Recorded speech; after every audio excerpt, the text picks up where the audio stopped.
Hey everyone, and welcome back to the channel. Have you ever leaned in a little closer to overhear a juicy conversation? Come on, be honest. We've all been tempted. But have you ever stopped to wonder why eavesdropping is considered so rude? It's not just a modern pet peeve.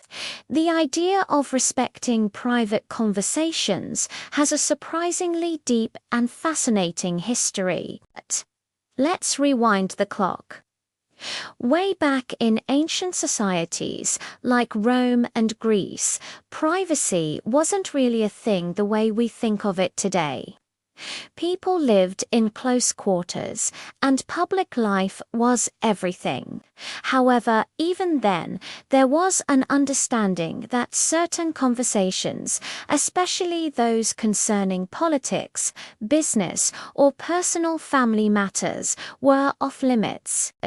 Betraying a confidence gained by listening in could lead to serious consequences, not just social shame, but actual legal trouble or exile.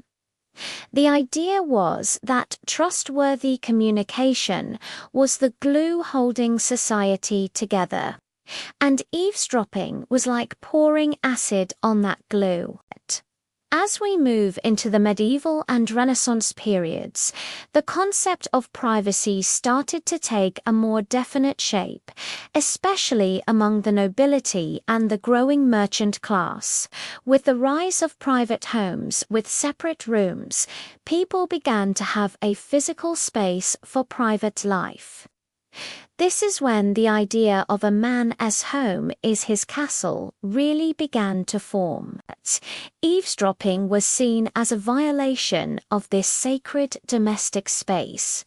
It was considered the act of a spy or a gossip monger, someone who operates in the shadows and can't be trusted. Legal codes in many parts of Europe even began to specifically outlaw eavesdropping, lumping it in with other public nuisance offences like being a common scold or a nut. An eavesdropper was literally someone who stood under the eaves of a house to listen in. Then came the Victorian era, the absolute golden age of etiquette and social rules.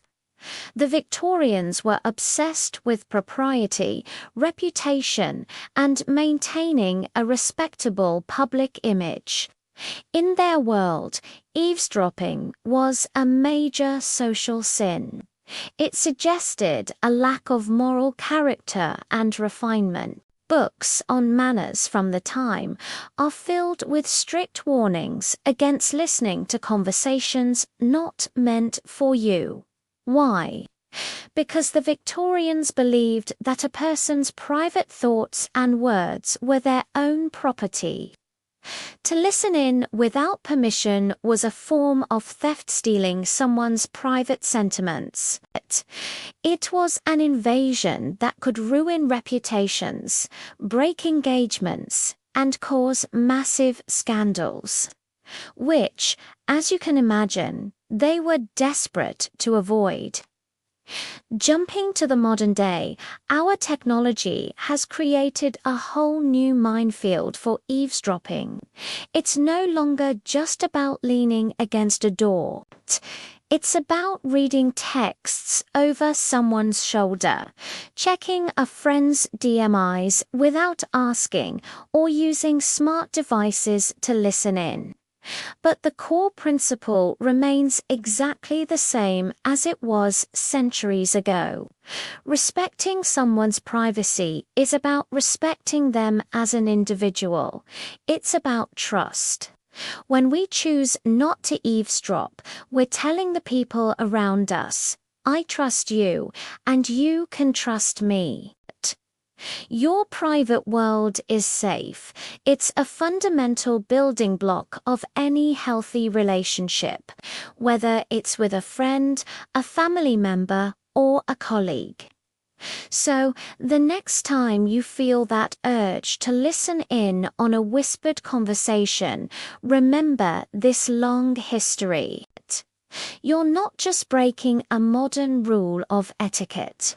You're stepping on a value that societies have been trying to protect for thousands of years.